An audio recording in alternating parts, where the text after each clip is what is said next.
महाराष्ट्रातील तमाम अंशकालीन स्त्री परिचर पीटीएलांना सांगण्यास अतिशय आनंद होतोय की आपण सातत्याने गेले अनेक वर्ष आंदोलन करत होतो की अंशकालीन स्त्री परिचर पीटीएलचा मोबदला वाढ झाली पाहिजे आणि यासाठी अनेक प्रस्ताव आलेले होते, परंतु शासन निर्णय होत नव्हते. मात्र आज 17 मार्च 2026 रोजी अतिशय चांगली बातमी आज आपल्याला मिळालेली आहे. त्याचा शासन निर्णय झालेला आहे.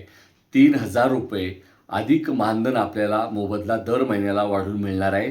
पहिले 3,000 मिळत होते, अधिक 3,000 असे 6,000 रुपये मोबदला वाढ आपली झालेली आहे.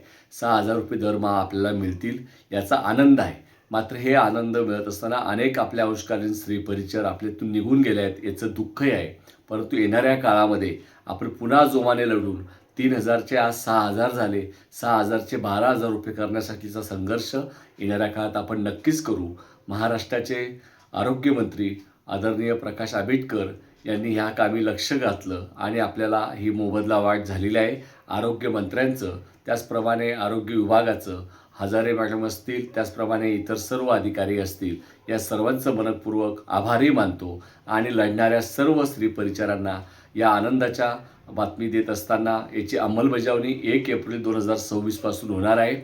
आणि त्याचप्रमाणे ह्या GRमध्ये शासन निर्णयामध्ये म्हटलेलं आहे की संपूर्ण मोबदला दर महिन्याला हा 10 तारखेच्या आत खात्यावर जमा व्हावा, अशा प्रकारच्या सूचना पण दिलेल्या आहेत.